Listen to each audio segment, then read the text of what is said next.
আসসালামু আলাইকুম রহমতুল্লাহি বরকাত। ইন্নালহামদুলিল্লাহ নাহমাদুহু ওয়া নুসাল্লি আলা রাসূলিহিল কারীম। সুপ্রিয় দর্শক, দেশের বাইরে যেখান থেকে এই মুহূর্তে আমাদের সাথে যুক্ত হয়েছেন, সবাইকে স্বাগত জানাচ্ছি। আমি ওবায়দুল্লাহ আল কাফি। দেখছেন আপনাদের প্রিয় চ্যানেল নেক্সাস টেলিভিশনের নিয়মিত আয়োজন ব্যাকম্যাচ বিস্কিটস নিবেদিত ইসলামী জীবন বিধান। সরাসরি সম্প্রচারিত আয়োজন শুরু করছি মহান রব্বুল আলামিনের পবিত্র নামে।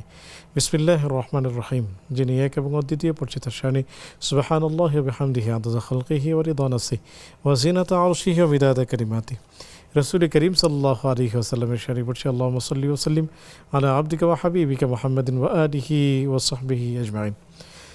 রমাদানের এই পরন্ত বিকালে আপনারা যারা সাথে যুক্ত আছেন, অনেক শুকরিয়া জানাচ্ছি। আমরা আজকে কোন মহান ব্যক্তিত্বকে আমরা দাওয়াত করেছি, চলুন আমরা পরিচিত হয়ে নিচ্ছি। আজ আমাদের স্টুডিওতে আমন্ত্রিত হয়েছেন শেখ মাওলানা মুস্তাফা জামান হাফিজাহুল্লাহ। আসসালামু আলাইকুম ওয়া রাহমাতুল্লাহি ওয়া বারাকাতুহু। ওয়ালাইকুম আসসালাম ওয়া রাহমাতুল্লাহি ওয়া বারাকাতুহু। শেখ কেমন আছেন? আলহামদুলিল্লাহ। মহান ব্যক্তিত্ব না, ছোট্ট মানুষ। জাযাকাল্লাহু খাইরান। শেখ, শেখ, আল্লাহ রাব্বুল আলামিন আপনার মূল্যবান সময় থেকে কিছু আমাদেরকে দেওয়ার যে তৌফিক দিয়েছেন, আমরা এর জন্য আপনাকে অনেক শুকরিয়া জানাচ্ছি। জাযাকুমুল্লাহু খাইরান। সুপ্রিয় দর্শক, আজকে যারা আমাদের সাথে যুক্ত হয়েছেন আপনাদেরকে প্রীতি ও শুভেচ্ছা জানাচ্ছি। একই সাথে আমরা আলোচনায় চলে যাব। যাওয়ার আগে জানিয়ে দিচ্ছি, স্ক্রিনে প্রদর্শিত হচ্ছে নাম্বার, তা ব্যবহারের মাধ্যমে আপনিও এই চমৎকার আয়োজনের সাথে যুক্ত হবেন এবং জেনে নেবেন অজানা বিষয়গুলো। একই সাথে ফেসবুক এবং ইউটিউবে সরাসরি সম্প্রচারিত হচ্ছে আয়োজন, সেখানে মূল্যবান কমেন্টস করে আমাদের সাথেই থাকবেন। শেখ, আজকে আমরা কোন বিষয় নিয়ে আলোচনা করবো? আজকে ঈমান এবং আমল। খুবই গুরুত্বপূর্ণ বিষয়। ইন্নাল্লাযীনা আমানু ওয়া আমিলুস সালিহাত কানাত লাহুম জান্নাতুল ফিরদাউসি নুজুলা। যদি বলতেন। খুবই আনন্দদায়ক আয়াত আপনি প্রথমে তেলাওয়াত করেছেন। আল্লাহ কবুল করুক আমাদের ক্ষেত্রে। আলহামদুলিল্লাহ ওয়া সালাতু ওয়া সালামু আলা নবিয়িনা মুহাম্মদ ওয়া আলা আলিহি ওয়া সাহবিহি ওয়া সাল্লামা তাসলিমান কাসীরা।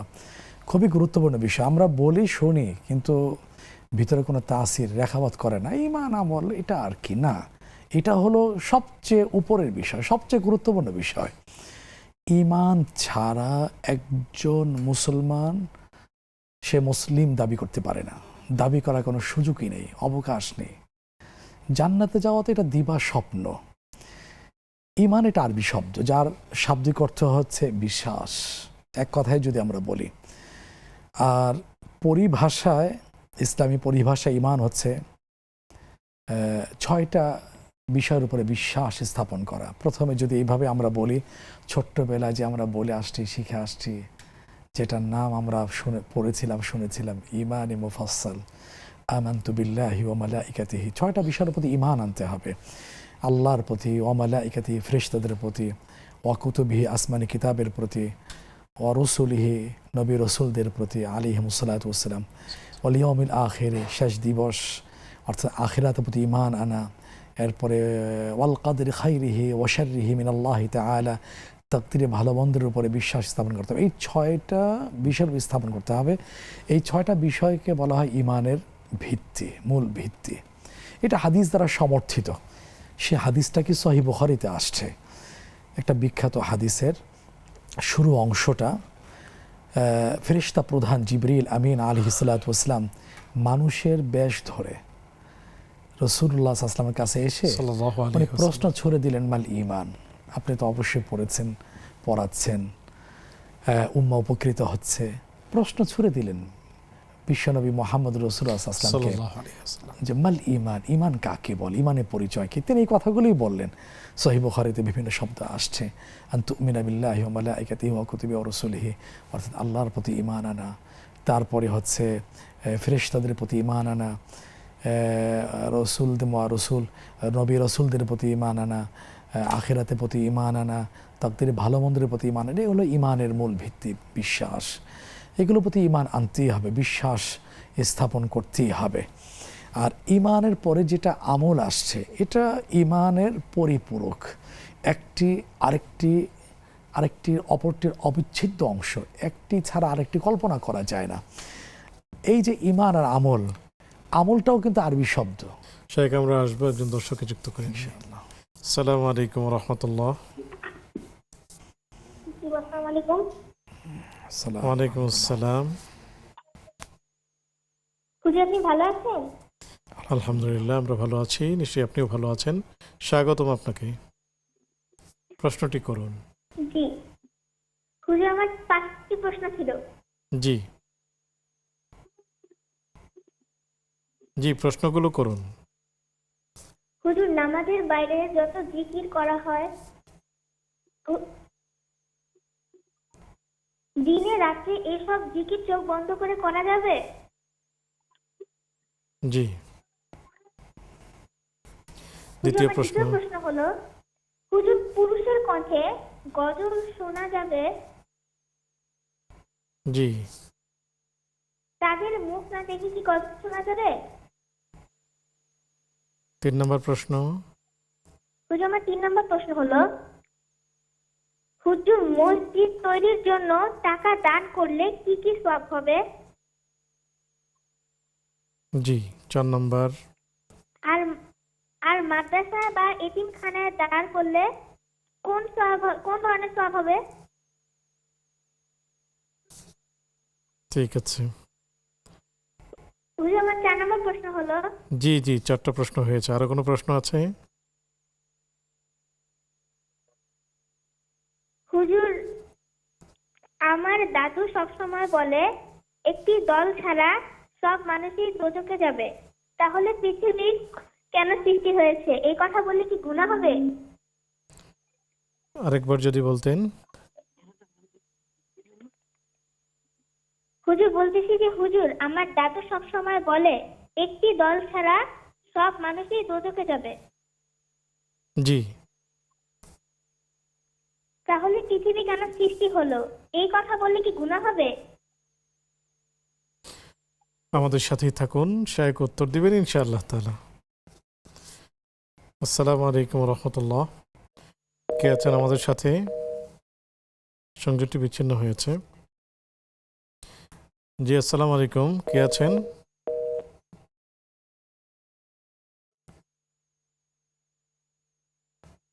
আসসালামু আলাইকুম।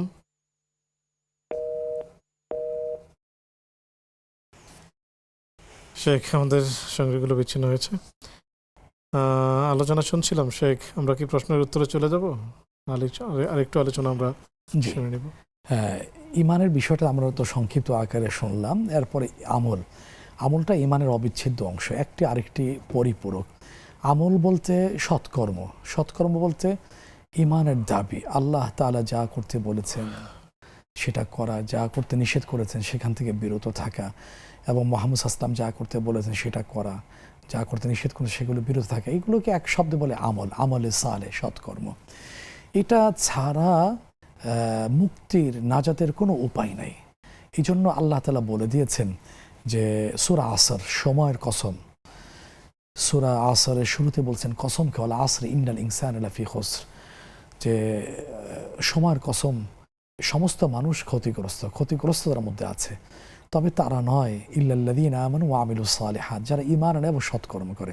তো ঈমান এবং সৎকর্ম ছাড়া বাকি সবাই ক্ষতিগ্রস্ত। এটাই এই অংশ দিয়ে সুপ্রমাণিত। এরপরে যদি আমলটা করে, এখন কি হবে, সে তার জন্য পুরস্কার আসছে। বিভিন্ন জায়গায় সুসংবাদগুলো আসছে, যেমন সূরা মাঈদা ৬ষ্ঠ পারা হাফিজে কোরআন কারীমের ৭ম পৃষ্ঠার শেষে আসছে আল্লাযীনা আমানু ওয়া আমিলুস সালিহাত লাহুম মাগফিরাতুন ওয়া আজরুন আযীম, যারা ঈমান আনবে, সৎকর্ম করবে, লাহুম মাগফিরাতুন, তাদের জন্য ক্ষমা রয়েছে, মাগফিরাত, ওয়া আজরুন আযীম, মহা পুরস্কার আছে। সুবহানাল্লাহ। এরপর আপনি শুরুতে ভূমিকাতে যে আয়াতটা তেলাওয়াত করেছেন সূরা কাহফের শেষে আসছে ১৬তম পারা হাফিজে কোরআন কারীমের ৩য় পৃষ্ঠার শেষে, ইন্নাল্লাযীনা আমানু ওয়া আমিলুস সালিহাত, নিশ্চয়ই যারা ঈমান আনে এবং সৎকর্ম করে, কানাত লাহুম জান্নাতুল ফিরদাউসি নুজুলা, মেহমানদারি হিসেবে জান্নাতুল ফিরদাউস থাকবে। সুবহানাল্লাহ।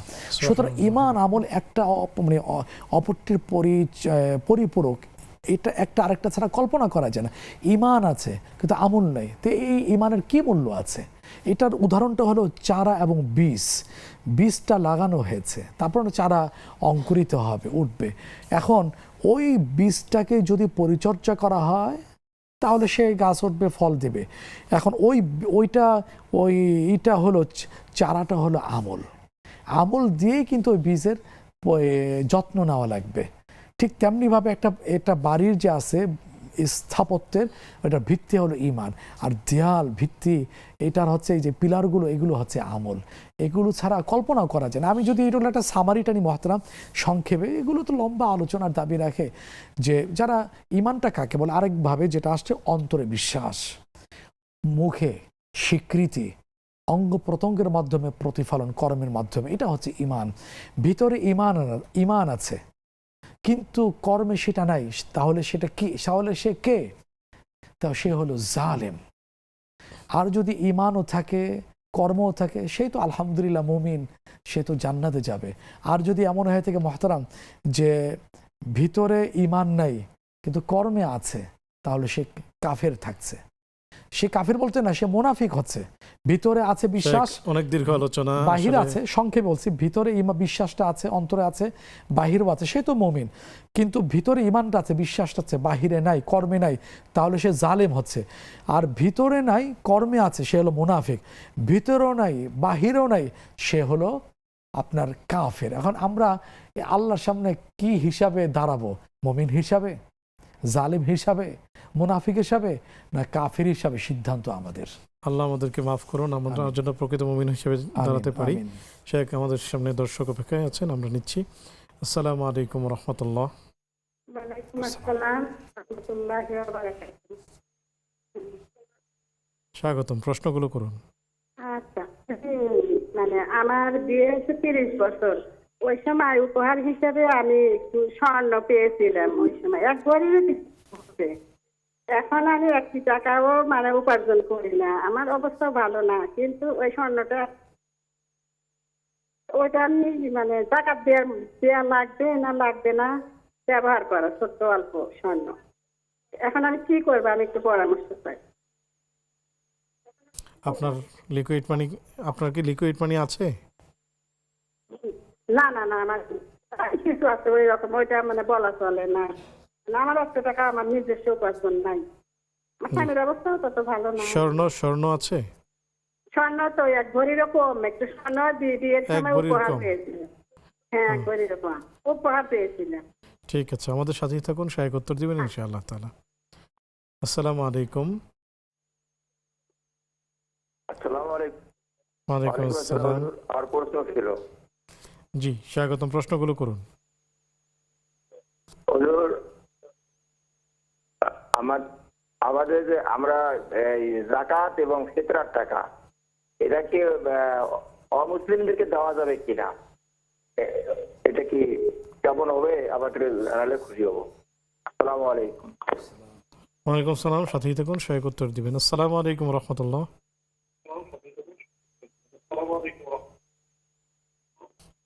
টেলিভিশনের ভলিউমটি কমিয়ে তারপর প্রশ্ন করুন প্রিয় দর্শক।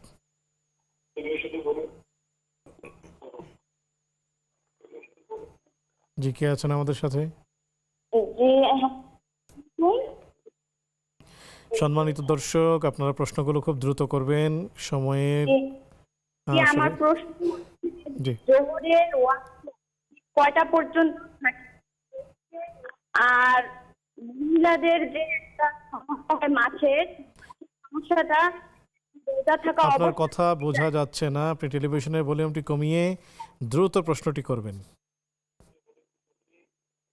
আমি বলতে চাচ্ছিলাম এই জোহরের ওয়াক্ত ঠিক কয়টা পর্যন্ত থাকে? আর মহিলাদের যে মাসিক একটা সমস্যা আছে, সেই সমস্যাটার জন্য যদি হঠাৎ রোজা থাকা অবস্থায় যায় রোজার মাঝখানে, সেটা কি রোজাটার সঙ্গে সঙ্গে কি ধ্বংস হয়ে যাবে? শেখ, আপনি কি বুঝতে পারছেন?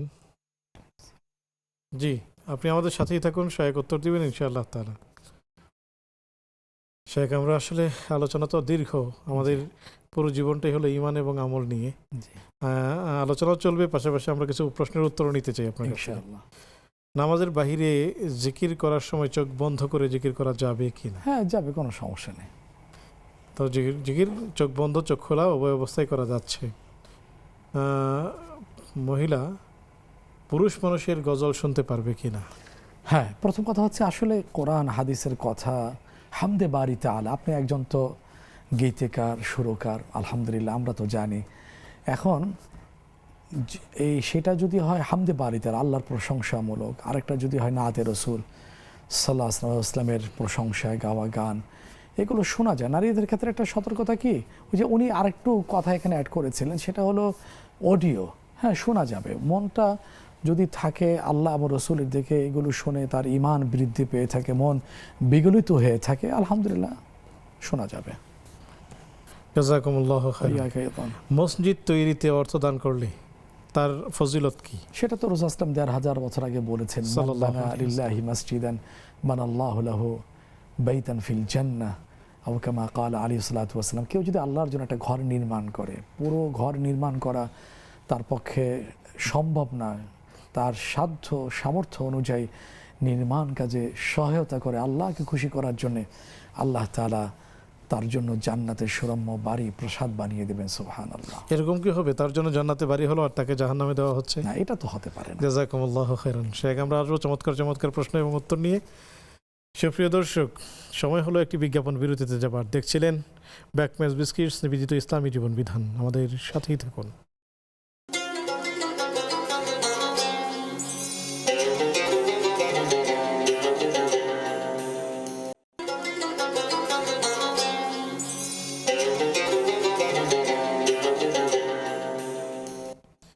আসসালামু আলাইকুম রহমতুল্লাহি বরকাতুহ। সুপ্রিয় দর্শক, বিরতির পর সাদর আমন্ত্রণ জানাচ্ছি আপনাদের প্রিয় আয়োজন ব্যাকম্যাচ বিস্কিটস নিবেদিত ইসলামী জীবন বিধানে। আলোচনা করছেন মাওলানা মোস্তফা জামান হাফিজাহুল্লাহ, সাথে আছে আমি ওবায়দুল্লাহ আল কাফি।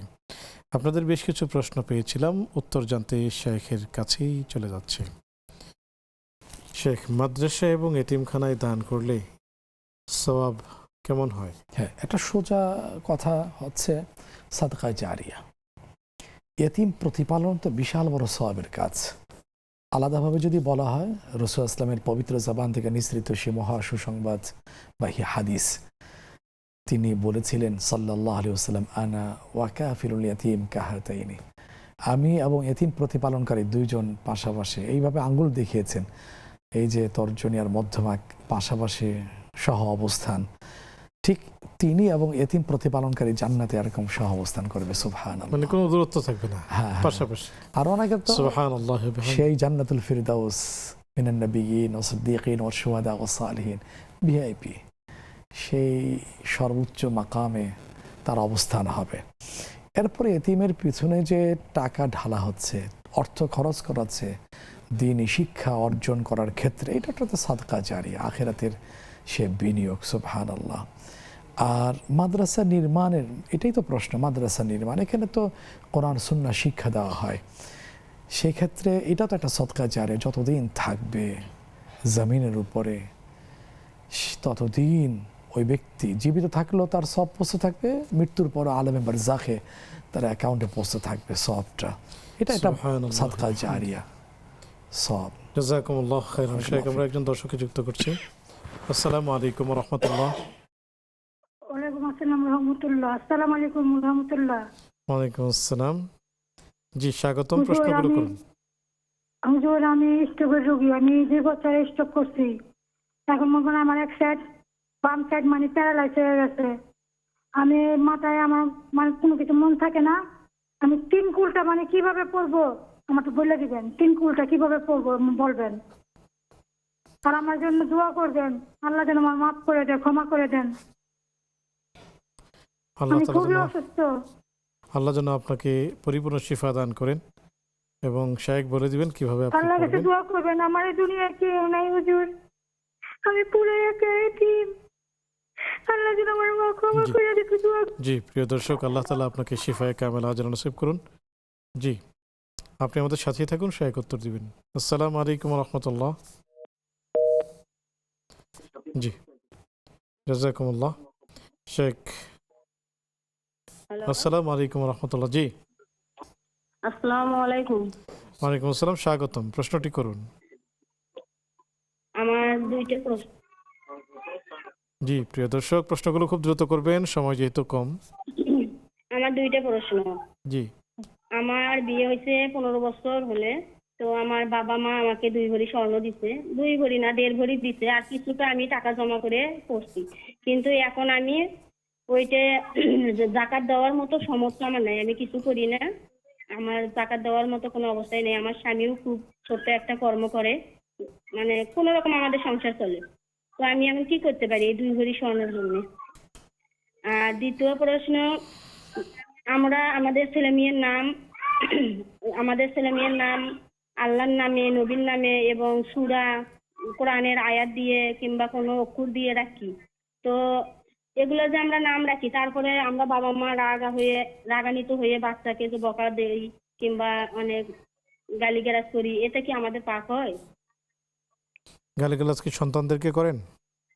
হ্যাঁ, সন্তানের নাম যদি আলিফ নাম রাখি, মানে কোরআনের দিয়ে অক্ষর দিয়ে যদি নাম রাখি, জি এই নামে ধরেই তো আমি বাচ্চাকে বকাবকি করি, কোনো দুষ্টামি করলে কিছু করলে, মানে এটাই আমি জিজ্ঞেস করতেছি, এটা আমাদের কোনো পাপ হবে কিনা?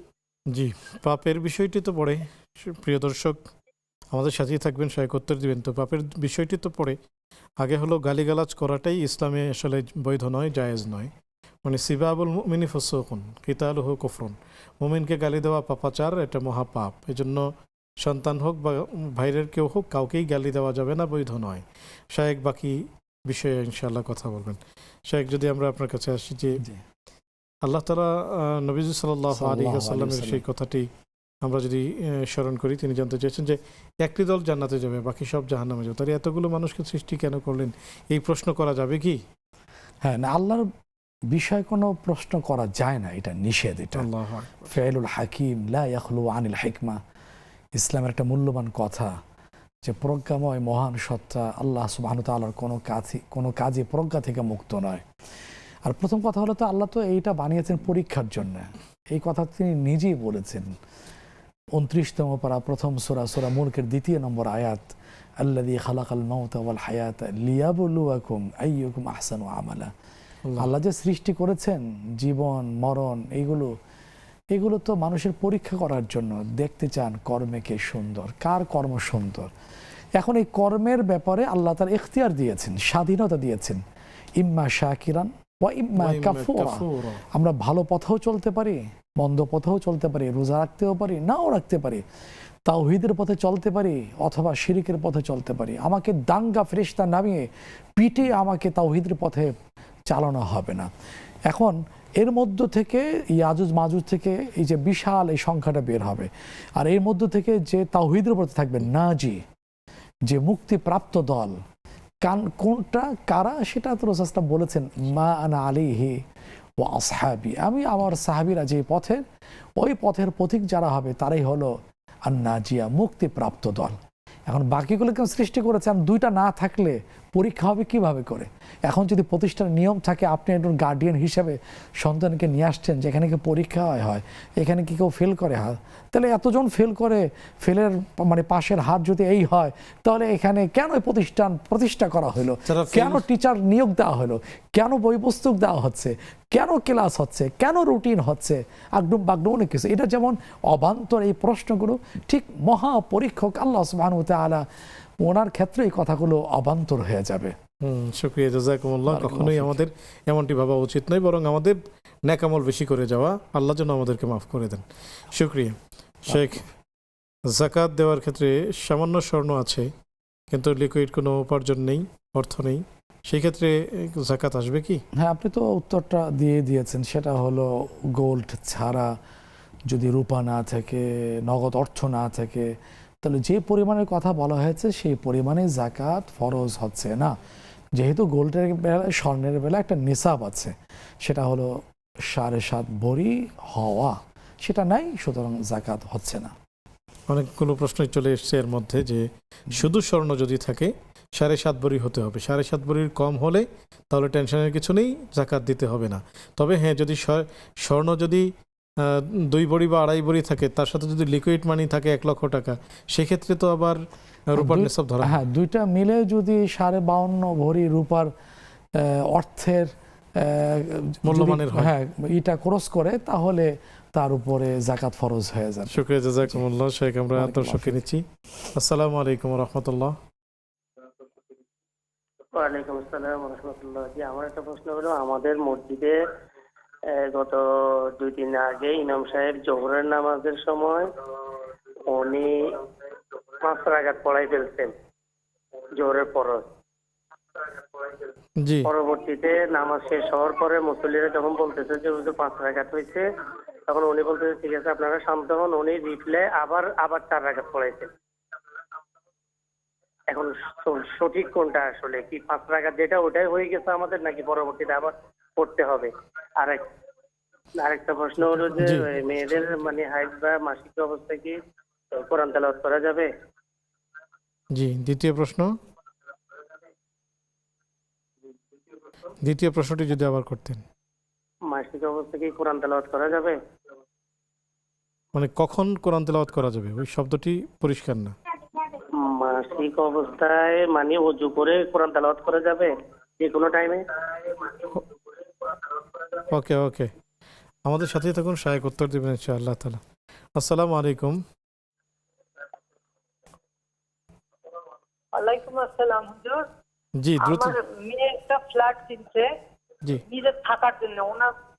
ওনার অন্য কোনো ব্যবসা বা কোনো হলো ফ্ল্যাট নাই, থাকার জন্য 2 কোটি টাকা ইসলামিক ব্যাংক থেকে লোন করছে এবং সোনা আছে।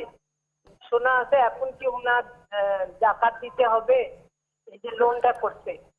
ফ্ল্যাটটা কি, যেই ফ্ল্যাটটি নেওয়া হয়েছে এটি কি থাকার জন্য? আরেকটা প্রশ্ন আছে। জি, ফ্ল্যাট যেটি নেওয়া হয়েছে এটি কি থাকার জন্য হ্যাঁ, না? থাকার জন্য জি কোনো। আরেকটা প্রশ্ন করি হুজুর,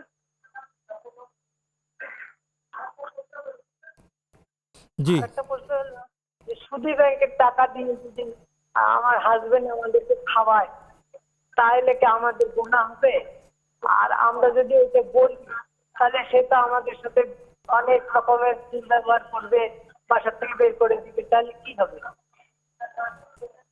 জি, আমাদের সাথেই থাকুন, শায়েখ উত্তর দিবেন ইনশাআল্লাহ তাআলা। আসসালামু আলাইকুম রহমতুল্লাহ। জি, কে আছেন? জি, কে আছেন আমাদের সাথে? দর্শক কে আছেন আমাদের সাথে? জি শেখ, বেশ অনেকগুলো প্রশ্ন। জাকাত ফিতরা অমুসলিমদেরকে দেয়া যাবে কি না? না না না, যেহেতু এটা ফরজ বিষয়, তো এটা মুসলিমকে আর দিতে হবে কোথায়, সেটাও আল্লাহ তাআলা খাতগুলো নির্ধারণ করে দিয়েছেন সূরা তাওবার 60 নম্বর আয়াতে। নফল সাদাকা মুসলিম অমুসলিম সবাইকে দেওয়া যায়, কিন্তু এগুলো মুসলিম এবং 8টা খাতের যে কোনো খাতে, এক খাতে অথবা একাধিক খাতে দেওয়ার নির্দেশনা আসছে। জাযাকুমুল্লাহ। শেখ, জোহরের সময় কতক্ষণ থাকে? জোহরের অক্তটা শেষ হওয়ার ব্যাপারে মত আছে। একটা মত আছে এই যে আপনার দুপুরে, ঠিক দুপুরে যে কোনো লাঠি বা কাঠি বরাবর রাখার পরে যেটা ছায়া পড়ে ওইটা মূল ছায়া, ওইটার যখন 1 গুণ হয়ে যায় কারো কারো কাছে জোহর অক্ত শেষ, আসর অক্ত শুরু হয়ে যায়। আর যদি হয় এটা ডাবল হয়ে থাকে, ডাবল যে কোনো কাঠি লাঠি, তখন ওই জোহর অক্ত শেষ হয়, আসর অক্ত শুরু হয়ে যায়। এটা একটা মত যেটা এই হানাফি ফিকা অনুযায়ী এই অঞ্চলের বেশি সংখ্যক এটা আমল করে থাকেন। জাযাকুমুল্লাহ খাইরান। রোজা চলাকালীন সময়ে যদি কোনো বোনের তাদের যে প্রাকৃতিক যে রোগ আছে, মিন্স শুরু হয়ে যায়, সেক্ষেত্রে কি ওই দিনের রোজাটি হবে? না, রোজা হবে না। ইফতারি ঠিক আগ মুহূর্তে, ইফতারি টাইম হওয়ার আগেও যদি শুরু হয়ে যায় ওই দিন রোজাটা হবে না, যেহেতু এটা তার স্বাভাবিক নিয়ম, আল্লাহ প্রদত্ত একটা সিস্টেম, শারীরিক সুস্থতার একটা লক্ষণ। সেক্ষেত্রে কি করতে হবে, ওই দিনের বাকি সময়টুকু রোজাদারের মতো না খেয়ে থাকতে হবে, রোজার প্রতি সম্মান প্রদর্শন করে। পরবর্তীতে ওটা আরও যেগুলো আসবে এগুলো একটা করে কাজা করলেই হয়ে যাবে ইনশাআল্লাহ। শুকরিয়া, জাযাকুমুল্লাহ। বারাকাল্লাহু ফিক। আসসালামু আলাইকুম রহমতুল্লাহ। জি, সংযোগটি বিচ্ছিন্ন হয়েছে। সুপ্রিয় দর্শক, দেখছেন আপনাদের প্রিয় আয়োজন ব্যাকম্যান স্পিকিংস নিবেদিত ইসলামী জীবন বিধান। সময় হলো একটি বিজ্ঞাপন বিরতিতে যাবার, ফিরছি একটু পর, আমাদের সাথেই থাকুন।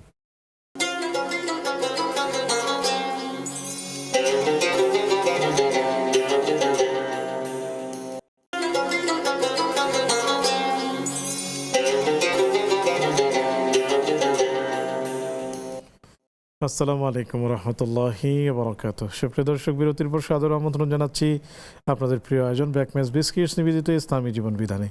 আলোচনা করছেন মাওলানা মুস্তফা জামান হাফিজাহুল্লাহ, সাথে আছে আমি ওবাইদুল্লাহ আল কাফি।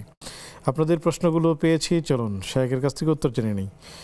আমাদের একজন বোন অসুস্থ, আপনি গতকালকে উত্তর দিয়েছেন, তিনি গতকালকে পর্ব দেখে নিলেও পারবেন, তারপরেও আজকে একটু বলে দিন যে 3 কুল কীভাবে পড়বে।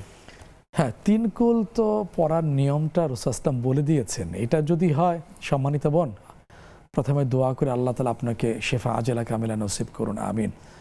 দোয়া করতে থাকা, এরপরে আল্লাহর পক্ষ থেকে এই অসুস্থতা নামক নিয়ামতের উপরে সবর ইখতিয়ার করা। এখন 3 কুল কিভাবে পড়া হবে? এরা যদি হয় জোহর, আসর আর ইশার পরে, এই 3 ওয়াক্ত নামাজের পরে, তাহলে একবার করে পড়লেই হয়ে যাবে। আর যদি হয় ফজর এবং মাগরিবের পরে, তাহলে 3 বার। উত্তম হচ্ছে এক একটা 3 বার করে পড়া। সূরা ইখলাস 3 বার, এরপর ফালাক 3 বার, সূরা নাস 3 বার।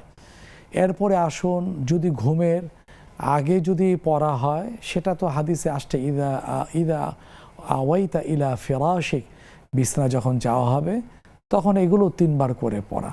ওই সময় পড়ার পরে 2 হাত একত্রিত করে হাতের তালুতে ছিটা দিয়ে পুরো শরীর মুছে নেওয়া, এই হচ্ছে নিয়ম। শুকরান, জাযাকুমুল্লাহ। বারাকাল্লাহু ফিক। শেখ, যদিও আমরা এখন যে প্রশ্নটি করবো এটির উত্তর অনেকটা হয়ে গেছে, তারপরে আবার বলছি, 2 ভরি স্বর্ণ আছে, লিকুইড কোনো মানি নেই, তো এই ক্ষেত্রে যাকাত দিতে হবে না, কি? শুধু গোল্ড নিসাব পরিমাণ শুধু না 2 থাকলে ভরি যাকাত ফরজ হবে না। শুকরিয়া, জাযাকুমুল্লাহ। বারাকাল্লাহু ফিক। শেখ, প্রশ্ন অনেক আছে, আবার দর্শকের সাথে আছে, আমরা তাদেরকেও নিচ্ছি। আসসালামু আলাইকুম রহমতুল্লাহ। ওয়ালাইকুম আসসালাম রহমতুল্লাহ। জি, আমার পাক অবস্থা থেকে, মাসিকের পাক অবস্থা থেকে, মাসিক ভালো হয়ে গেছে, পাক অবস্থা থেকে মাসিক শুরু পর্যন্ত মাঝখানে 8 দিন ভালো ছিলাম, তারপরে আবার মাসিক শুরু হয়েছে। এখন কি আমি নামাজ রোজা কি করব? নামাজ রোজা করতে পারবো? আমি রোজা অবস্থা এখন রোজা রেখেছি, এজন্য গোনা হচ্ছে কিনা? 15 দিন ভালো থাকতে হয়, এটা আমি জানি। 15 দিন জি। ভালো নাই, আমি 8 দিন ভালো ছিলাম। জি প্রিয় বোন, আরো কোনো প্রশ্ন? জি, আর দোয়া কুনুত রাসূলুল্লাহ সাল্লাল্লাহু আলাইহি সাল্লাম প্রতিদিন পড়তেন না, মাঝে মাঝে পড়তেন। একটা হুজুর বললেন যে না পড়লে গুনাহ হবে, সাহু সিজদা দিতে হবে, এটা ওয়াজিব। কিন্তু আমি ওই সুন্নাহ আমল করি, মাঝে মাঝে ছেড়ে দিই, কি আমার নামাজ হয় না? জি বলবেন। আপনি নিয়মিত পড়বেন, ইনশাআল্লাহ শায়েখ উত্তর দিবেন। বাকি নিয়মিতই পড়ার চেষ্টা করবেন যদি মুখস্থ থাকে। আসসালামু আলাইকুম রহমতুল্লাহ। আসসালামু আলাইকুম। ওয়ালাইকুম আসসালাম। জি, আমি কালীগঞ্জ থেকে হুজুরের একটা কথা আরেকটু লাউডলি, একটু জোরে বলার চেষ্টা করুন। হ্যালো। জি, আরেকটু লাউডলি বলুন। হ্যাঁ, আমি কালীগঞ্জ থেকে বলছিলাম, কালীগঞ্জ। জি, স্বাগতম, প্রশ্নটি করুন। কালীগঞ্জ থেকে বলছিলাম, আমি একজন আমার স্ট্রোকে প্যারালাইসিস হয়ে গেছে। এখন আমি মসজিদেও যেতে পারি না, বাড়ি চেয়ারে বসে নামাজ পড়ি, এই নামাজটা কি আমার হবে? আর একটা প্রশ্ন হুজুর। জি জি আর একটা প্রশ্ন আছে আমার আর একটা প্রশ্ন আছে। আমি শৈশবে আমি ইউপি সদস্য ছিলাম, সেই সময় আমার কর্মকাণ্ডের কিছু ছবি আছে, এই ছবিটা কি বাড়ি রাখা যাবে? ছবি? এটা একটু বলেন। জি, আমাদের সাথেই থাকুন, শায়েখ উত্তর দিবেন ইনশাআল্লাহ তাআলা। ঠিক আছে শেখ, যদি বলতেন, ছেলে মেয়েদের নাম আব্দুল্লাহ, আব্দুর রহিম, আব্দুল কুদ্দুস রাখা হয়, এখন মা বাবারা কি যদি গালি দেন সেই ক্ষেত্রে গুনাহ হবে? হ্যাঁ, নাম ধরে বিকৃত করে এটা ঠিক হবে না। এগুলো তো খুব সম্মানিত নাম, নাম্বার 1। নাম্বার 2 হচ্ছে, আপনি তো সুন্দর বলে দিয়েছেন সন্তানকে গালি দেওয়া যায় না। গালিতে আপনি নিষেধ, আপনার হাদিস যেটা আপনি উল্লেখ করেছেন, আপনার হাদিস মানে রাসূলুল্লাহ সাল্লাল্লাহু আলাইহি ওয়াসাল্লামের হাদিস, আপনি চমৎকার করে বলেছেন, সিবাবুল মুসলিমি ফুসুকুন ওয়া কিতালুহু কুফর, মুসলমানকে গালি দেওয়া এটা পাপাচার, এটা করা যাবে না। এরপর আরেকটি কথা প্রাসঙ্গিক বলি, রাসূলুল্লাহ সাল্লাল্লাহু আলাইহি ওয়াসাল্লাম নিষেধ করেছেন, লা তাদউ আলা আনফুসিকুম, নিজেদের উপরে বদদুয়া করবে না, সন্তানদেরও বদদুয়া করবে না। যদি করি বলে ফেলে এমন যদি হয়ে যায়, আল্লাহ না করুক, ওই সময়টা দোয়া কবুল হয়ে গেছে, তখন তো বাপমাই তো পস্তাবে, আফসোসের শেষ থাকবে না। সুতরাং রাগের মাথায় এই গালিগালাজ না করে, বদদোয়া না দিয়ে, রাগ রাগটা প্রশমিত করা যায় ভালো কিছু দোয়া করে, কৌশলী হতে হবে, কৌশলী হতে হবে। রাগ দেখানো যাবে না, গালি তো দেওয়া যাবেই না, রাগ তো আসবে, রাগ কিন্তু আসবে, কৌশলী হতে হ্যাঁ, হবে। ওইটা বদদোয়া না করে, গালি না দিয়ে ভালো কিছু বলা, যে আল্লাহ তোরে বড় নামাজি বানাক, আল্লাহওয়ালা বানাক, মুজাহিদ বানাক, বড় আলেম বানাক, বড় হাফেজ বানাক।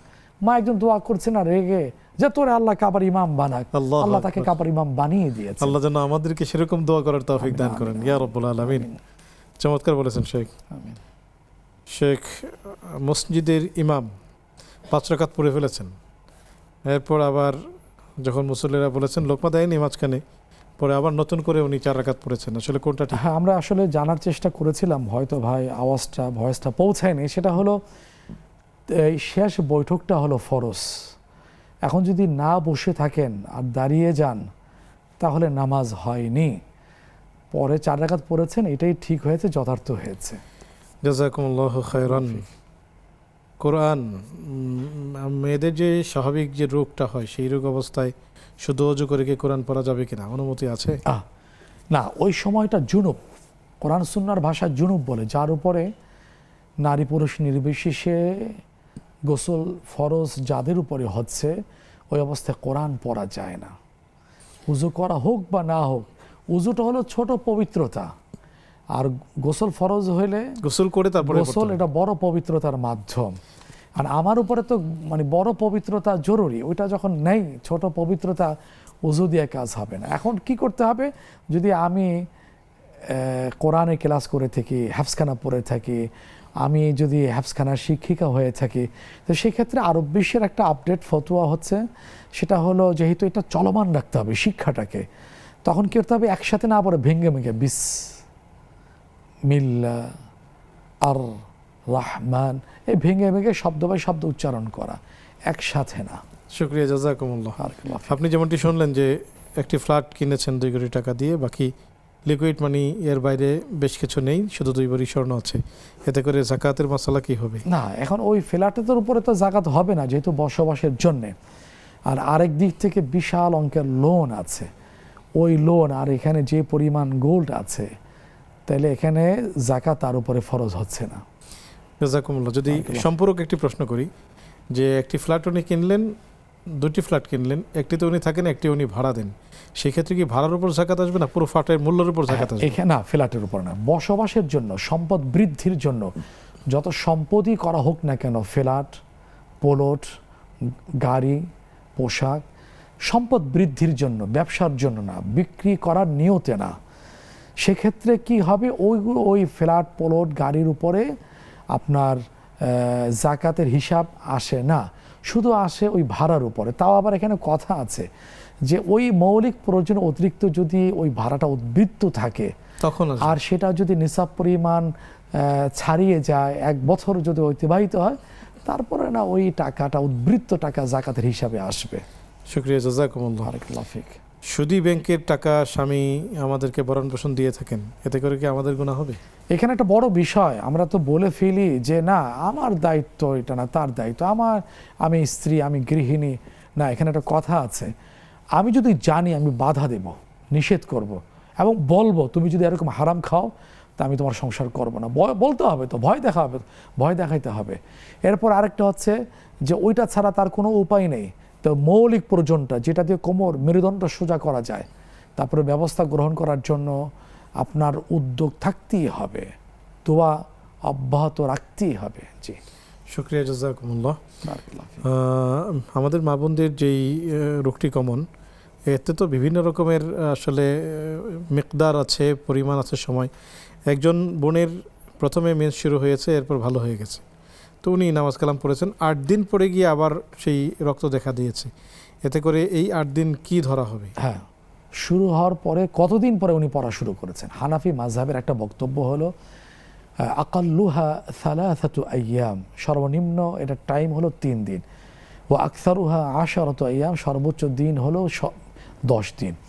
বালেগা হওয়ার পরে, বয়স সন্ধিক্ষণে পৌঁছার পরে একজন নারীর, একটা মেয়ের অভ্যাস হয়ে যায় 5-7 দিন। এটা যদি হয়ে থাকে তারপরে যেটা পবিত্রতা হয়ে গেল, নামাজ শুরু করে দেবেন। এখন যদি এমন হয়ে থাকে যে টাইমের পরে হয়ে যাচ্ছে 10 দিনের নিচে, তার একটা মত হলো যে এটা পিরিয়ড ধরা হবে। আর যদি 10 দিন ক্রস হয়ে যায় এটা ইস্তেহাজ, একটা সমস্যা, অসুস্থতা, উনি প্রত্যেকটা নামাজের সময় উজু করে পবিত্রতা অর্জন করে নামাজ পড়ে নেবেন।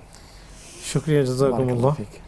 দোয়া কুনুত না পড়লে সিজদায়ে সাহু দিতে হবে, আসলে দোয়া কুনুত কি পড়া উচিত? হ্যাঁ, এখানে একটা বক্তব্য আছে। এই বেতের নামাজ দোয়া কুনুত নিয়ে দুইটা মত। একটা মত হলো সুন্নাহ কারো কাছে, তাদের কাছে দোয়া কুনুতটা ওয়াজিব না। আরেকটা মত হলো না, এটা ওয়াজিব, দোয়া কুনুত পড়াটাও ওয়াজিব। আর এই ক্ষেত্রে তো শতসিদ্ধ মাসালা হচ্ছে নামাজের ওয়াজিব বিষয়গুলো যদি ছেড়ে দেওয়া হয় অনিচ্ছায়, আর সালাম ফিরানোর পূর্বে যদি মনে আসে সাউসিদা দিলেই নামাজটা হয়ে যায়। আর যদি ইচ্ছাকৃত ছেড়ে দেওয়া হয় ওয়াজিবটা পারা সত্ত্বেও, তা নামাজ হবে না। নাম্বার 3 হচ্ছে যে আমি নাও মুসলিম অথবা নাও মুসলিমের মতোই আমি ছিলাম, এখন আমার বুঝে আসছে, পড়া শুরু করেছি, এখন আমি দোয়া কুনুত আমার শেখা শেষ হয়নি, তখন কি করবেন? রব্বানা আতিনা ফিদ দুনিয়া হাসানা, দোয়াগুলো পড়ে নামাজ পড়ে নেবেন এবং যত দ্রুত সম্ভব এই দোয়া কুনুতটা উনি শিখে ফেলবেন। শুকরিয়া, জাযাকুমুল্লাহ। বারাকাল্লাহু ফিক। চেয়ারে বসে নামাজ আদায় করা প্রসঙ্গে জানতে চেয়েছেন। হ্যাঁ, এখন চেয়ারের বিষয়টা আমি একটুখানি বলি। আজকে তো চেয়ারে কালচারটা মসজিদে দিন দিন বেরিয়ে যাচ্ছে। সাহাবে কেরাম রাদিয়াল্লাহু তাআলা আজমাইনদের জায়গায় চেয়ার ছিল না, তারা কি সুস্থ ছিলেন? একটা আবার একটা যুদ্ধ, রাসূল সাল্লাল্লাহু আলাইহি ওয়াসাল্লাম জীবদ্দশায় তো 80টার উপরে যুদ্ধ সংঘটিত হয়েছে, তারা আহত হয়েছেন। এখনকার মতো চিকিৎসা ছিল, প্লাস্টার ছিল, ইত্যাদি ইত্যাদি কোনোটাই ছিল না। ওই আহত অবস্থায় তারা নামাজ পড়েছেন। কিভাবে? দাঁড়াতে পারছেন না, বসে পড়েছেন। এখন আমরা তো ওই পদ্ধতি গ্রহণ করতে হবে। রাসূল সাল্লাল্লাহু আলাইহি ওয়াসাল্লামের বক্তব্য অনুযায়ী দাঁড়িয়ে পড়ো, ফাইল্লাম তাস্তাতি ফাকাইদান, বসে পড়ে, বসে যদি না পড়ো ফাআলা জাবিন, তাহলে শুয়ে পড়বে, ইশারা করে নামাজ পড়বে। চেয়ার বসে কোনো সুযোগ নেই। সুযোগ আছে, যিনি বসতেও পারছেন না, রড লাগানো আছে, দাঁড়াতে পারছেন, বসতে পারছেন, তাহলে তার জন্য সুযোগ আছে। যিনি দাঁড়াতে পারছেন উনি কি করবেন? আর বসবেন না, কারণ নামাজের একাধিক ফরজ আছে। দাঁড়িয়ে নামাজ পড়া, রুকু করা, 2 সিজদা করা, শেষ বৈঠক করা, এগুলো নামাজের ফরজ। একটা ফরজ যদি ছুটে যায় তাহলে সাউ সিজদা দিলেও কাজ হবে না, নামাজটা বাতিল হয়ে যায়, পুনরায় পড়তে হবে। যদি দাঁড়াতে পারেন দাঁড়িয়ে পড়বেন, স্বাভাবিক বা যদি রুকু করতে পারেন স্বাভাবিকভাবে রুকু করবেন। হ্যাঁ, এখন বসতে পারছেন না, স্বাভাবিক প্রক্রিয়ার সিজদা করতে পারছেন না, বসে পারেন, তাহলে বসে মাথা ঝুঁকিয়ে উনি সিজদা করবেন। আর যদি এমন হয়ে থাকে একটা দুটা পারছেন না, বাকিগুলো পারছেন, একবার শুরু থেকে বসে একবার সবগুলো আদায় করছেন, তার নামাজ হবে না। কারণ একাধিক ফরজ স্বাভাবিকভাবে আদায় করা তার সক্ষমতা ছিল, উনি আদায় করেন নাই, যার কারণে নামাজ হবে না বলে মুফতি সাহেবগণ ফতোয়া দিয়েছেন। শুকরিয়া, জাযাকুমুল্লাহ। বারাকাল্লাহু ফিক। নিজের কার্যক্রমের কোনো ছবি নিজের ঘরে টানানোর ব্যাপারে বিধান কি? কোনো সুযোগ নেই। এটার কি লাভ হবে? এটার স্মৃতি আমার জন্য, নাজাতের জন্য কি সহায়ক হবে? কোনো সহায়ক হবে না। শুধু এতটুকু বিশেষ প্রয়োজনে অবকাশ দেওয়া হয়েছে, পাসপোর্ট করার জন্য, তারপরে মানে জাতীয় পরিচয়পত্র তৈরি করার জন্যে, প্রয়োজন ছাড়া শুধু স্মৃতির জন্য কোনোটাই জায়েজ হবে না, বরং কঠোর শাস্তির কথা আসছে। আশাদ্দুন নাসি আযাবান ইয়াউমাল কিয়ামাতি আল মুসাউফিরুন, যারা ছবি আঁকে, ছবি ব্যবস্থা করে জীবজন্তুর, কিয়ামতের দিন তাদেরকে কঠিন শাস্তি দেওয়া হবে। এটা হলো মনের প্রবৃত্তির দাবি, যার কোনো মানে কোনো লাভ নাই, কোনো ফায়দা নেই। জাযাকুমুল্লাহু খায়রান। বারাকাল্লাহু ফিক। আল্লাহ রাব্বুল আলামিন এক সূরার শেষের দিকে বললেন যে ইন্নাল্লাযীনা আমানু ওয়া আমিলুস সালিহাতি সায়াজআলু লাহুমুর রাহমানু উদ্দা। যদি আপনি আমাদেরকে বলতেন যে আল্লাহ তাআলা কি বোঝাতে চেয়েছেন? খুব চমৎকার কথা। এখানে সূরা মারইয়াম 16তম পারা, হাফিজে কোরআন কারীমের 11তম পৃষ্ঠা শুরুতে আসছে, ইন্নাল্লাযীনা আমানু ওয়া আমিলুস সালিহাত, নিশ্চয় যারা ঈমান ওয়া আমিলুস সালিহাত, আমলে সালেহ করে, সৎকর্ম করে, ইসলাম যা করতে বলেছে সেগুলো নিষ্ঠার সাথে, আন্তরিকতার সাথে করে থাকে, সায়াজআলু লাহুমুর উদ্দা, তার জন্য ভালোবাসার ব্যবস্থা করে দিয়েছেন। সুবহানাল্লাহ। সুবহানাল্লাহ। আল্লাহ যখন ভালোবাসার ব্যবস্থা করবেন, ঘোষিত হবে আকাশ থেকে, তখন আকাশ থেকে ঘোষণা শুনে আকাশের ফেরেশতা বলবেন আল্লাহ ভালোবাসেন, আমরাও ভালোবাসি, হে দুনিয়ার মানুষ, জমিনের ওই বান্দাকেও তোমরা ভালোবাসো। সুবহানাল্লাহ। সুবহানাল্লাহ ওয়া বিহামদিহি। শেখ, আমরা ফোন কল নিব। আসসালামু আলাইকুম ওয়া রাহমাতুল্লাহ। ওয়ালাইকুম আসসালাম ওয়া রাহমাতুল্লাহ। হুজুর, আমার একটা প্রশ্ন। আমি আমার ছেলেকে মাদ্রাসায় দিচ্ছি, এই কারণে আমার সপ্তাহে 2 থেকে 3 দিন বাইরে যেতে হয়। তো নামাজের রক্ত হয়ে গেলে ওখানে আমার একটা আঙ্কেলের দোকান আছে, ওই দোকানের ভিতরে আমি এক চেয়ারে বসে আর চেয়ারে সিজদা দেই। এভাবে নামাজ আদায় করলে আমার নামাজ হবে কিনা? জি, আমাদের সাথেই থাকুন, সহায়ক উত্তর দিবেন ইনশাআল্লাহ তাআলা। সুপ্রিয় দর্শক, দেখছেন আপনাদের প্রিয় আয়োজন ব্যাকমেস বিস্কিটস নিবেদিত ইসলামী জীবন বিধান। অনুষ্ঠানের এই পর্যায়ে নিচ্ছি ছোট্ট আরও একটি বিজ্ঞাপন বিরতি, ফিরছি একটু পর, আমাদের সাথেই থাকুন।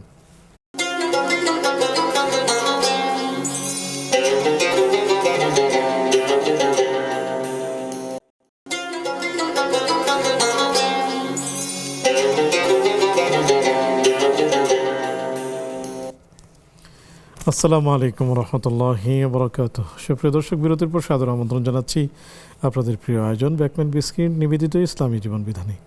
আলোচনা করছেন মাওলানা মোস্তফা জামান হাফিজাহুল্লাহ। আমরা পেয়েছি আপনাদের প্রশ্ন, জানতে চলে যাচ্ছি সরাসরি শেখের কাছে।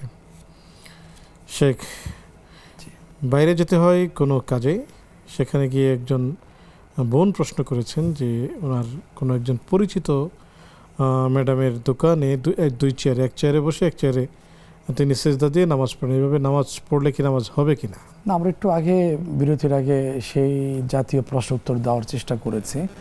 সেটা হচ্ছে, যেহেতু উনি বাহিরে যান, হাঁটাচলা করতে পারেন, আর কণ্ঠে যা বোঝা গেল যে একজন বার্ধক্যে পৌঁছে যাওয়া মানে সম্মানিত বোন নন, তাহলে উনি যখন দাঁড়াতে পারছেন না, যখন হাঁটাচলা করতে পারছেন, দাঁড়াতে পারছেন, তাহলে তো বসে নামাজ পড়ার কোনো সুযোগ নেই। তাকে দাঁড়াতে হবে, ফরজ নামাজ, তাকে স্বাভাবিকভাবে রুকু করতে হবে, রুকু করতে পারলে, বসতে পারলে বসতে হবে। এখন দোকানের জায়গা সংকলন নাই, এই জন্য তিনি করেছেন, আমি জানি না। দুইটা চেয়ার যখন বসানো গেছে, তাহলে নিশ্চয়ই বসারও ব্যবস্থা আছে, জানামাজ রাখলেই হয়। হ্যাঁ, এটাও হয়ে থাকে। দুইটা চেয়ার তো একটা নামাজি ব্যক্তির জায়গার জন্য যথেষ্ট। রাসূলুল্লাহ সাল্লাল্লাহু আলাইহি ওয়াসাল্লাম যখন আপনি সফরে যেতেন, বাহনে চড়া অবস্থায় যখন ফরজ নামাজ পড়তেন, বাহনে পড়তেন না, বাহন থেকে নেমে তিনি পড়তেন। আর যখন নফল, সেটা চলমান অবস্থায় ওই বাহনে থাকা অবস্থায় পরিণত। এই জন্য ফরজটা ওই সক্ষম সুস্থ মানুষের জন্য দাঁড়ানো, স্বাভাবিক রুকু, স্বাভাবিক প্রক্রিয়ায় সাজদা, শেষ বৈঠক, এই ফরজগুলো তাকে আদায় করতে হবে। এখন যেই ফরজটা, যে রুকুনটা উনি স্বাভাবিকভাবে আদায় করতে পারছেন না ওজরের কারণে, এখন যেভাবে পারবেন সেভাবে আদায় করে দেবেন। সুতরাং ওই বোনের জন্য আমাদের এইটাই থাকবে উত্তর, যে আপনি সক্ষম, সুতরাং দুই চেয়ার বসাতে পারছেন, আপনার জন্য সুস্থ স্বাভাবিকতার কারণে, সুস্থতার কারণে আপনি চেয়ারে বসে নামাজ পড়া ঠিক হবে না। জাযাকুমুল্লাহ। আসসালামু আলাইকুম রহমতুল্লাহ। আসসালামু আলাইকুম হুজুর, মাসুম কুমিল্লা ধর্মপুর থেকে। স্বাগতম প্রিয় ভাই, প্রশ্নটি করুন। প্রশ্ন হুজুর, দুটি প্রশ্ন। প্রথম প্রশ্নটি হলো হাতের তালুতে খুশকি হলে টাকা পয়সা আসে, এই ব্যাপারে ইসলাম কি বলে? হাতের তালুতে খুশকি হলে টাকা পয়সা আসে, এই ব্যাপারে ইসলাম কি বলে? আর দ্বিতীয় প্রশ্নটি পবিত্র কোরআন থেকে সূরা নিসা আয়াত 58 অধ্যায় 4, সূরা নিসা আয়াত 58, তোমরা যখন মানুষের বিচার করবে, ন্যায় বিচার করবে, তোমরা যখন মানুষের বিচার করবে, ন্যায় বিচার করবে, এই আয়াতের মানে কি? কোরআন কি বলতেছে আমাদেরকে? সূরা নিসা আয়াত 58।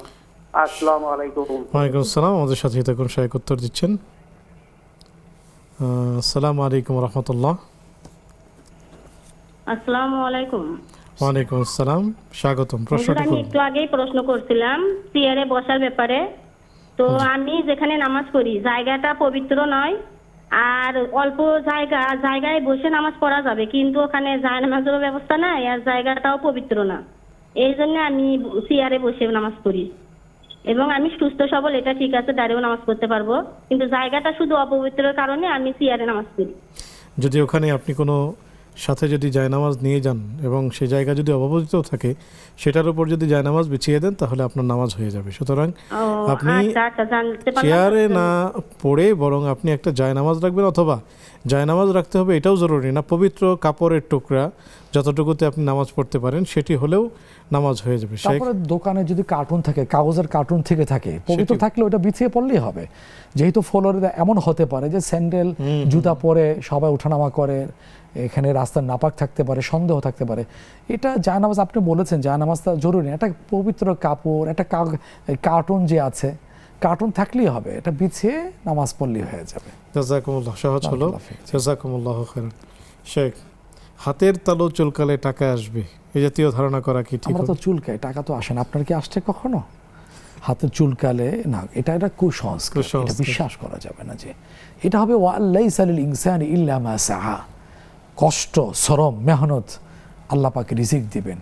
সূরা মুলক 29তম আবার 2য় পৃষ্ঠা আল্লাহ বলেন ফামশু ফি মানাকিবিহা ওয়া কুলু মির রিজকি।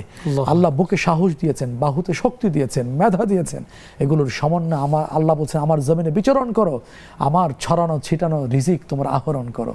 সূরা জুমাত আল্লাহ কি বলছেন, নামাজ শেষ ফান্তাশিরু ফিল আরদ ওয়াবতাগু মিন ফাদলিল্লাহ, আল্লাহর ফজল অর্থাৎ রিজিক তোমরা অন্বেষণ করো। হাত চুলকালে কুসংস্কারে বিশ্বাস করা যাবে না, করে থাকে তাহলে ইস্তেগফার করি, ক্ষমা চাই আল্লাহর কাছে। আল্লাহুম্মা ইন্নী আস্তাগফিরুকা ওয়া আতুবু ইলাইক। আমার সূরা নিসার সেই আয়াত, আল্লাহ তোমরা ন্যায় বিচার করো। ওইদা হাকামতু ফাহকুম, হ্যাঁ ওইদা হাকামতু ফাহকুম এখানে আসছে, যেটা আসছে যে কোরআন শরীফে এখানে বক্তব্য 5ম পারা হাফিজে কোরআন কারীমের 6ষ্ঠ পৃষ্ঠাে আসছে। ন্যায় বিচার তো হলো কোরআন সুন্নাহ দিয়ে যে বিচারটা করা হয় সেটাই হলো ন্যায় বিচার। আর আল্লাহ রসুল সাসমের কথা বলছে মান আদালা বিহি, অর্থাৎ এটা দিয়ে যে এটা দিয়ে যে বিচার কার্য করে তার বিচারটাই হলো ইনসাফপূর্ণ বিচার। যেমন কোরআন একটা বিচার আসছে 6ষ্ঠ পারায় সূরা মাইদা হাফিজে কোরআন কারীমের 13তম পৃষ্ঠা আসছে ওয়াসারিকু ওয়াসারিকাতু ফাকতাউ আইদিয়াহুমা জাযাআন বিমা কাসাবা নাকালা মিনাল্লাহ। যেহেতু সুযোগ আছে, সুযোগ একটুখানি আয়াত দিয়ে কথাটা একটু বলছি। সে আল্লাহ এই যে চোর যদি চুরি করে, চোর বা চোরনি যদি গ্রেফতার হয়, সাক্ষ্য সবুতে প্রমাণের ভিত্তিতে যদি রায় হয়ে থাকে, ফাকতাউ কোরআনের এই যে বিচারটা এটা যদি কার্যকর হয় এটা হলো ইনসাফপূর্ণ বিচার। যেমন রাসূল ইসলামের জীবদ্দশায় অভিজাত ফ্যামিলির এক মহিলা চুরি করেছে, সে গ্রেফতার হয়েছে, প্রমাণিত হয়েছে। এখন রাসূল ইসলাম তো রসুল শুধু নন, উনি কি চিফ জাস্টিস, যেটা বলবেন সেটাই কি আইন, হুকুম, বিধান, শরিয়া, ওহির আলোকেই তিনি বলেছিলেন। এখন রায় তো এটাই হবে। সাহাবে কেরাম তো জানেন ইসলামের প্রথম যুগে প্রাককালে, এখন তারা তো খুবই শক্তিশালী ফ্যামিলি, এই কবিলাটা, এরপরে আপনার সংখ্যাও বেশি, তখন গুঞ্জন তৈরি হয়েছে যে এইটা যদি কার্যকর হয়, অর্থাৎ দণ্ডবিধি যদি কার্যকর হয় তাহলে কবিলা আমাদের বিরুদ্ধে চলে যাবে। এই আশঙ্কায় সাহাবা কেরাম রাদিয়াল্লাহু তাআলা আজমাইনের মধ্য থেকে তখন কাউকে ধরা হলো যে রাসূল ইসলামকে গিয়ে বলো আপাতত এই কথা, এই অবস্থা বিবেচনা করে যেন এটা মওকুফ করে দেন। যাকে বলা হয় বলছে এই সাহস আমার নাই, দুঃসাহস আমি দেখাতে পারবো না। এক পর্যায়ে গিয়ে এইটা যায়েদ ইবনে হারিস রাদিয়াল্লাহু বলা হয়েছে, যে তাকে বলা হয়তো পালক পুত্র, আদরের স্নেহের ছিলেন। তখন অনেক প্রাপীরিতে উনি গিয়ে যখন বললেন, এমনি তো লাল সুন্দর মানুষ ছিলেন, রেগে লাল আবাটা চেহারা ছড়িয়ে গেল। উনি বললেন ওয়াল্লাহি, আল্লাহর কসম খেয়ে বলি, সে তো পরের কথা, মোহাম্মদের মেয়ে ফাতেমা, ওই যে মেয়ে চুরি করেছে তার নামও ফাতেমা। রাসূল সে কলিজার টুকরো, চতুর্থ সর্বশেষ মেয়ে ফাতেমা রাদিয়াল্লাহু আনহা বলছে ওই মেয়ে মোহাম্মদের মেয়ে ফাতেমা যদি চুরি করতো লা কাতাতু ইয়াদাহা, তা আমি হাত কেটে দিতাম, যেহেতু এটা কোরআনের বিধান। এটাই হলো ইনসাফ। এই জন্য কোরআনে যে বিধান দেওয়া হয়েছে, শরিয়া যে বিধান আসছে, ওইটা কার্যকর করার মধ্য দিয়েই হবে ইনসাফ। এটাই আয়াতের অর্থ বা দাবি। কীভাবে হবে শেখ? ব্রিটিশ আমাদের থেকে চলে গেছে বেশ অনেক দিন আগে, কিন্তু ব্রিটিশ তার আইন, তার শিক্ষা, এডুকেশন সিস্টেম এবং এই সব কিছু সে রেখে গেছে। এখনও পর্যন্ত ব্রিটিশ আইনে বিচার হচ্ছে। ব্রিটিশ চলে গেছে, তারা আমাদেরকে নীল চাষে বাধ্য করতো। হয়তো আমরা এখন নীল চাষ করছি না, কিন্তু তারা আমাদেরকে শিক্ষায় শোষণ করছে, তারা আমাদেরকে আইনে শোষণ করছে। আমরা সেখান থেকে বের হতে পারছি না। এটার জন্য আসলে উত্তরণের উপায়টা কী হবে? মোহতারাম, খুব কষ্টের কথা, এটা খুবই কষ্টের কথা। এই জন্য কষ্টের কথা যে এটা একটা সেকুলার রাষ্ট্র, অথচ 92% মুসলিম অধ্যুষিত এই অঞ্চল। হওয়া দরকার তো কোরআনী সংবিধান, শরিয়া মোতাবেক পরিচালিত। পৃথিবীর বিভিন্ন রাষ্ট্র আছে, সংখ্যাগরিষ্ঠতার বিবেচনায় সেই ধর্মের এটাই তো ভিত্তি হয়ে থাকে। আমেরিকা যাই, পার্শ্ববর্তী রাষ্ট্রে যাই, ইউরোপে যাই, এশিয়া বিভিন্ন দেশে আছে এটা। তো এখানেও হয় না কেন? আমি যতটুকু অবাক হচ্ছি, আমি যতটুকু বিস্মিত হচ্ছি, একজন অমুসলিম ভদ্রলোক পর্যন্ত বলছে আমি অবাক হচ্ছি যে এখানকার সংখ্যাগরিষ্ঠ নারীগুলো মুসলিম, এখানে তো সংবিধান হতে কোরআন, কিন্তু এখানে এটা নাই। আমাকে এখানে সুযোগ দেওয়া হয়নি। কেন? ওই সুযোগটা আসেনি। আসছিল, আমরা এতটা দুর্ভাগ্য আমাদের জন্য, আমরা সুযোগটা নেই গ্রহণ করি নেই। কি জবাব হবে আল্লাহর কাছে আল্লাহই ভালো জানেন। এই জন্য একটা কথা বলেছিলাম মাতরাম, যে আবার কথাটা রিপিট করি, এটা যদিও শুনতে মনে হবে ছন্দের মতো, কিন্তু এটাই বাস্তব, যে ভিতরে আছে বিশ্বাসটা, ইমানটা, বাহিরেও আছে, সে হলো মুমিন। কথা এবং কাজে বিশ্বাসের সাথে সঙ্গতিপূর্ণ মুমিন। আর যদি হয় ভিতরে আছে বাহিরে নাই, আমলে নাই, তাহলে সে জালেম, অত্যাচারী, জালেম।